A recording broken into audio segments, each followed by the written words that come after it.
Welcome to One Step with Dilip Sir YouTube channel. Today we are going to solve the first practical problem which is given on page number 172 from the subsidiary books जो हमें to column cash book के लिए दिया गया है. It's very simple. यहाँ पे मैंने लेजेस और कॉलम्स ड्रॉ किए हुए हैं. डेट,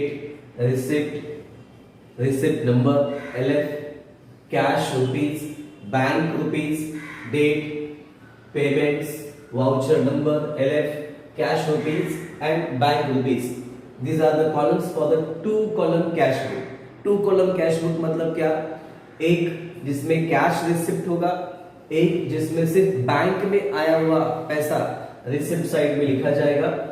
उसके बाद फिर date for the date credit side, then payment for the particulars, voucher number LF, cash rupees cash में जाने वाला पैसा कैश कॉलम में लिखा जाएगा और बैंक में से जो पेमेंट देंगे वो बैंक कॉलम में लिखेंगे.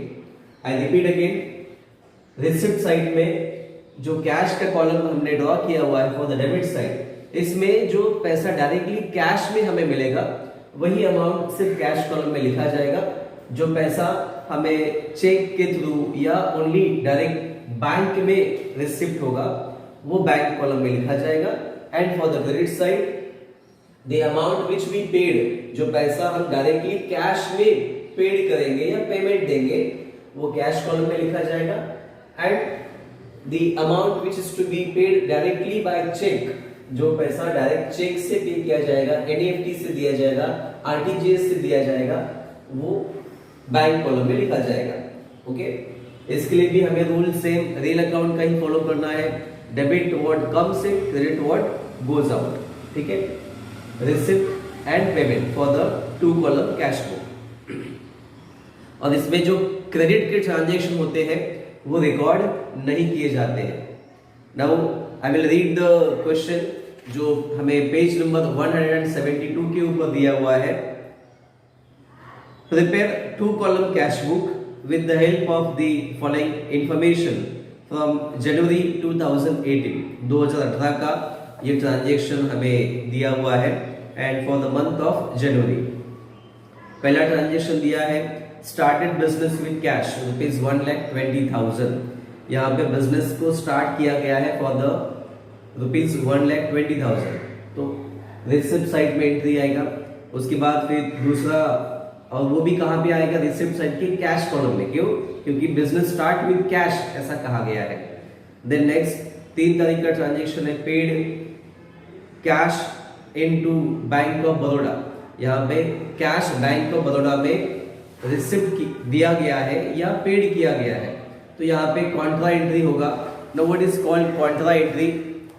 जिस एंट्री में cash account debit to bank account ऐसा एंट्री आएगा, या किसी एंट्री में bank account debit to cash account इस तरह से एंट्री आएगा. तो ऐसे 3 ट्रांजैक्शन है. पहला कैश डिपॉजिट इनटू बैंक, दूसरा है the amount to be withdrawn from bank for the office purpose, और तीसरा है earlier dated bearer cheque deposited into bank. I repeat again, first transaction cash deposited into bank. अभी ये Contra entry क्यों है और इसे कॉन्ट्रा एंट्री ही क्यों कहा जाता है? कॉन्ट्रा एंट्री, और हमेशा कॉन्ट्रा एंट्री LF में C अल्फाबेट के साथ मेंशन किया जाता है या रिकॉर्ड किया जाता है. क्यों कॉन्ट्रा एंट्री? फॉर एग्जांपल, अगर ऐसा एंट्री है, bank account debit to cash account, ठीक है, बैंक अकाउंट डेबिट मतलब क्या हुआ, बैंक में पैसा आ गया, इसलिए एंट्री यहां पे लिखा जाएगा. बैंक अकाउंट डेबिट है इसलिए यहां पे बैंक कॉलम में रिसिप्ट लिखा जाएगा, और कैश चला गया इसलिए यहां पे कैश में पेमेंट दिखाया जाएगा. यहां पर भी C अल्फाबेट से LF में शो किया जाएगा और यहां पर भी C अल्फाबेट से शो किया जाएगा. मतलब एक तरफ से बैंक में पैसा आ गया और एक तरफ कैश में से चला गया. इट मे पॉसिबल कि ये अपोजिट भी हो जाए, cash account debit to bank account, तो यहां पर कैश में रिसिप्ट और यहां पर बैंक में पेमेंट, इसलिए इसे कॉन्ट्रा एंट्री कहा जाता है।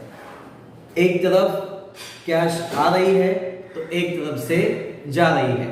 इट मीन्स अगर यहाँ पे बैंक में रिसिप्ट है तो यहाँ पर कैश में पेमेंट है, अगर यहाँ पर कैश में रिसिप्ट है तो यहाँ पर बैंक में से पेमेंट है, इसलिए इसे कॉन्ट्रा एंट्री कहा जाता है। जहां पर एक तरफ बैलेंस इंक्रीज हो रहा है तो एक तरफ से डिक्रीज हो रहा है, और वाइस वर्सा अपोजिट डायरेक्शन, एक तरफ से डिक्रीज एक तरफ से इंक्रीज, इसलिए ऐसे ट्रांजेक्शन को कॉन्ट्रा एंट्री कहा जाता है।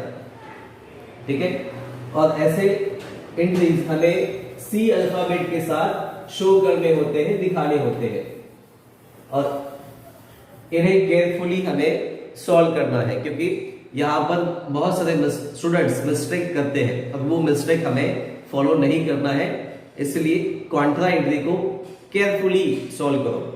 3 ही कॉन्ट्रा एंट्री के ट्रांजेक्शन है, उनको याद रखो तो डेफिनेटली आप लोगों को ये बहुत आसानी से सॉल्व हो जाएगा। बाकी सारे ट्रांजेक्शन सिंपल है, सिर्फ कॉन्ट्रा एंट्री का थोड़ा सा आप लोगों को याद रखना है। हम स्टार्ट करते हैं, हर एक ट्रांजेक्शन के वक्त आप लोगों को एक्सप्लेनेशन देता रहता हूँ। पहला first transaction, started business with cash 1,20,000, 1,20,000 के साथ बिजनेस की शुरुआत हो गई। यहाँ पे डेट हमें लिखना पड़ेगा 2018,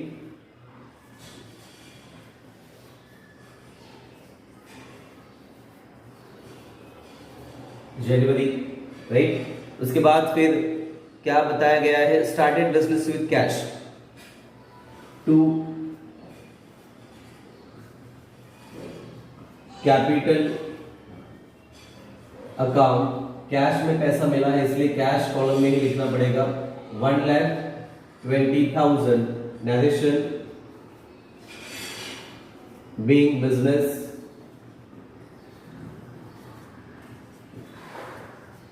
started. Okay, this transaction is over here.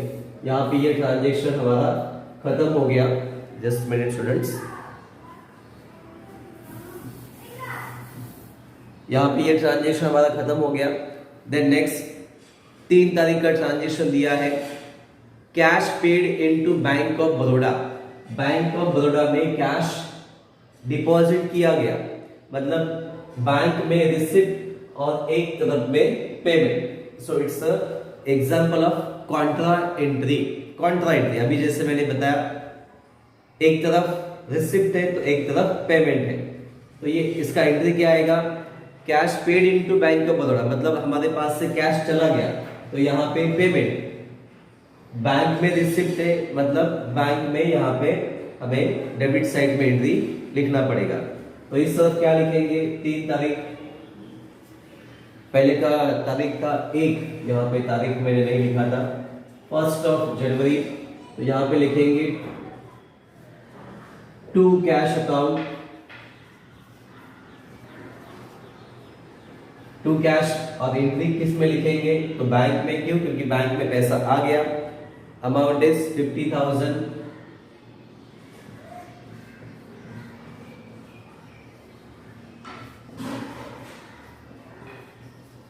being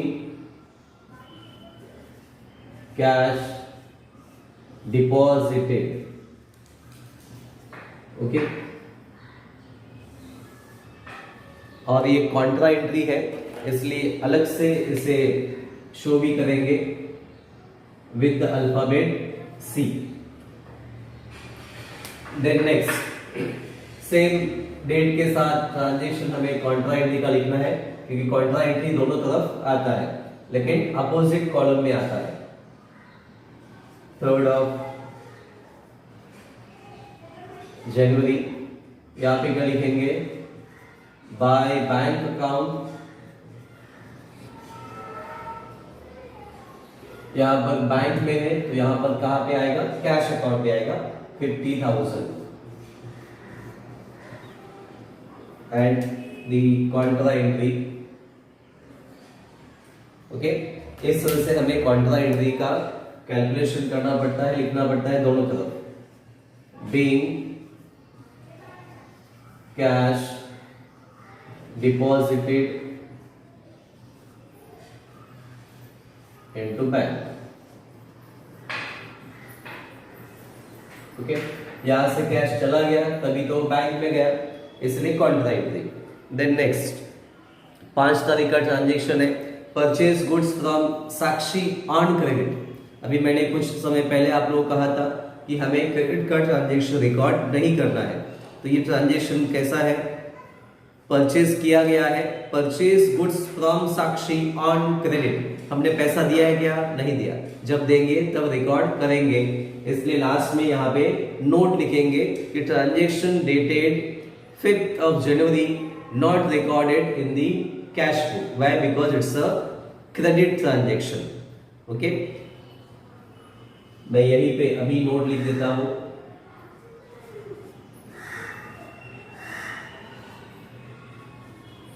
January transaction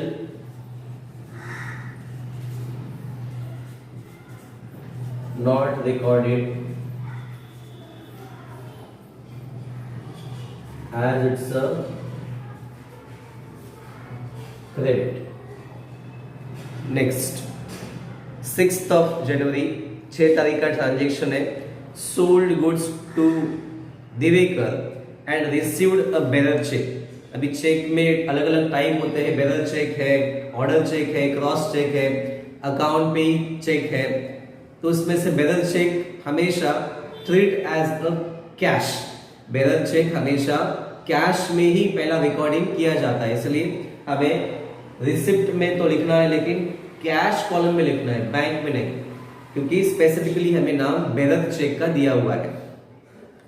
तो 6 तारीख का transaction to sales account,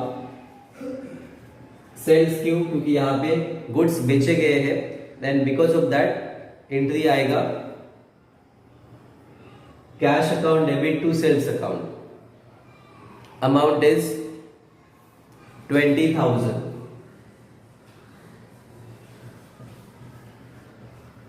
narration being bearer check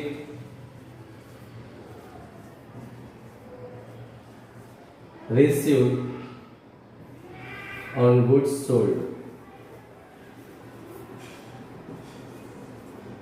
goods बेचने के कारण हमें बेरर चेक में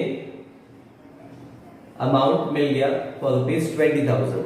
देन नेक्स्ट 10 तारीख का transaction paid to Sakshi on cash 20,000, Sakshi नाम के पर्सन को हमने गुड्स बेचे हैं फॉर ₹20,000, गुड्स बेचे हैं, पेड टू साक्षी, गुड्स नहीं सेल किया है, पेड टू साक्षी, हमने पेमेंट दिया है, paid to Sakshi, it means यहाँ पे पेमेंट साइड पे हमें आना पड़ेगा।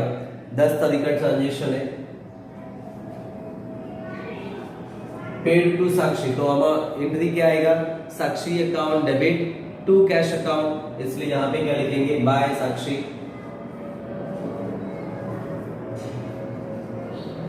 अकाउंट 20,000, कैश में पैसा दिया है इसलिए कैश कॉलम में अमाउंट लिखेंगे, being paid to Sakshi. Then next 14th of January check received on December 6, 2018 deposited into bank, फिर से कॉन्ट्रा एंट्री का ट्रांजेक्शन आ गया। क्यों कॉन्ट्रा एंट्री होगा, क्योंकि अभी देखो हमने यहाँ पे लिखा हुआ है being a bearer check received on goods sold, goods बेचने के कारण हमें बेरर चेक मिला था जो हमने कैश में लिखा था, अभी वही चेक हम बैंक में डिपॉजिट करने के लिए जा रहे हैं।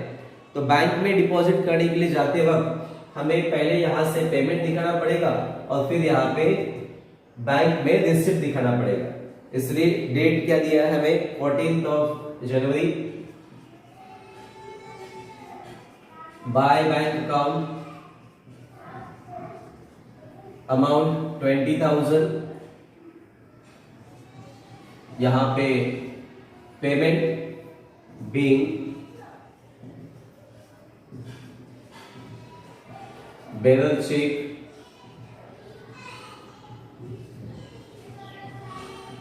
deposited into bank. Contra entry है इसलिए हम यहाँ पे सी अल्फाबेट से लिखेंगे। उसके बाद फिर सेम एंट्री इस तरफ भी लिखना है।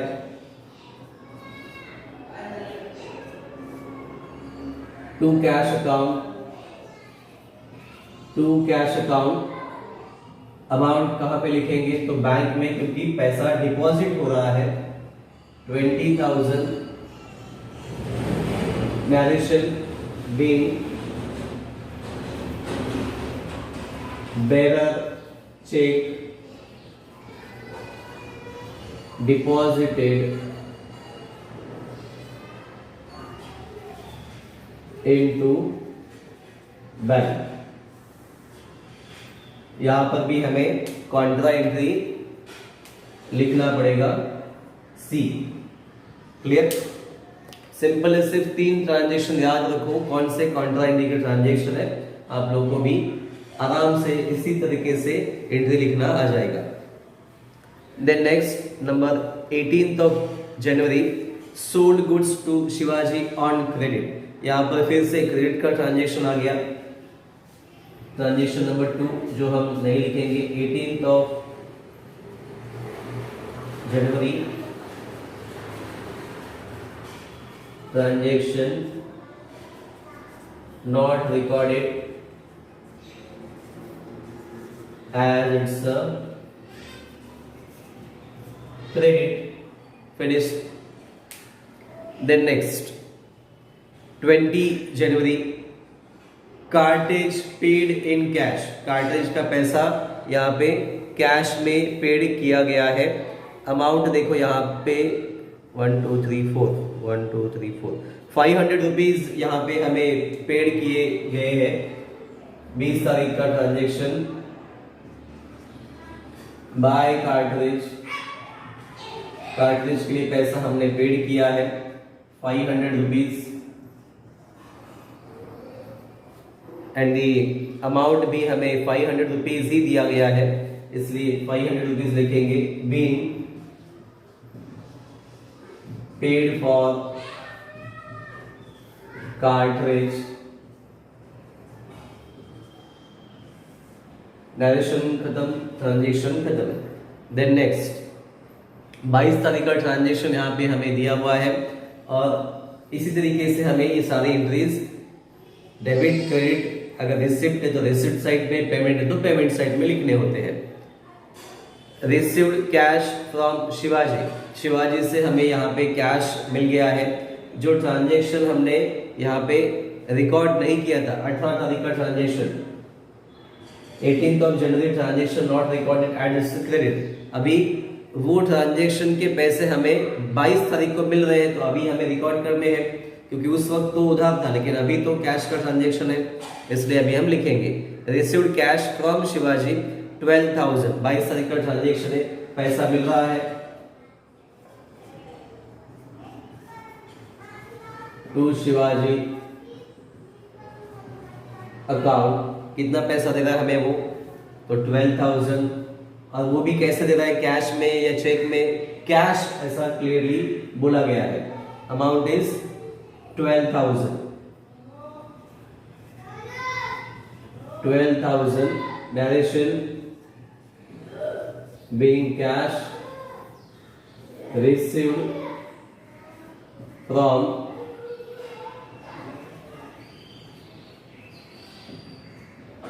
Shivaji. Clear? Then the second last transaction, commission received। 5,000 का कमीशन यहाँ पे हमें रिसीव्ड हो गया है। रिसीव्ड मतलब क्या? रिसिप्ट। और कमीशन हमें यहाँ पे 5,000 ऐसा कहा गया है and it to be in a cash. Date is 27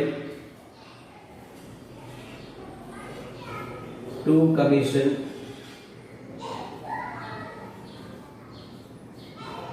account, sorry debit यहाँ पे नहीं आएगा क्योंकि हम डेबिट पे ही लिख रहे हैं। Commission account amount is 5,000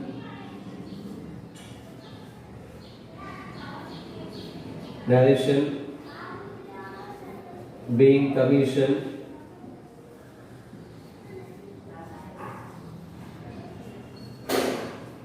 received. And last one, draw cash for personal use. यहाँ पे पर्सनल पर्पस के लिए कैश ड्रॉ किया गया है, 2,000 रुपए का है, इसलिए पेमेंट साइड में आएगा, क्योंकि जब कैश ड्रॉ किया जाता है तो पेमेंट साइड में ही लिखा जाता है। Date is 30 by drawings account. Cash draw के वक्त कॉन्ट्रा एंट्री भी होती है, लेकिन कब होती है? Cash draw for the office use, not for the personal use. Personal use के लिए है तो only record in payment side. Cash draw for the office purpose या ऑफिस यूज तो कॉन्ट्रा एंट्री होगी 2000।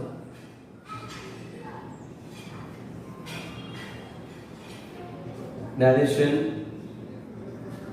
being cash draw for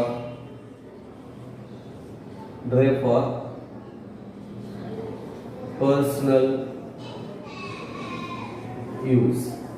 okay, हमारे सारे entries यहाँ पे खत्म हो चुके हैं। बैंक कॉलम में पेमेंट साइड में एक भी एंट्री हमारी नहीं आई है, तो यहाँ पे हम इसे क्लोज कर देते हैं। मोस्ट ऑफ इसी तरह की टोटल ज्यादा है।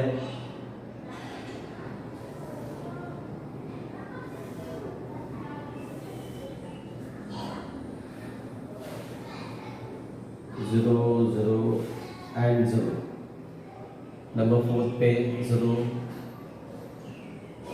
2 + 5 7,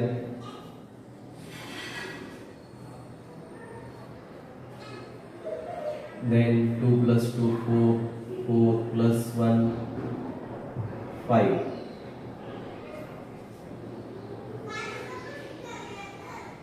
1,57,000 is the total for the cash column. Then for the bank column 70,000, यहाँ पर भी सेम टोटल फॉलो करेंगे, लिखेंगे 1,57,000 and 70,000 for the January 31st। By balance carried down, bank में सेम उतना ही अमाउंट आएगा 70,000, क्योंकि यहाँ 50 + 20 70, 70 + 20 90, 90 + this 2,500, 92,500। यहाँ से 157,000 से 92,500 माइनस करेंगे तो हमें बैलेंस कितना मिलता है देखते हैं। 0 5 4 15 में से 9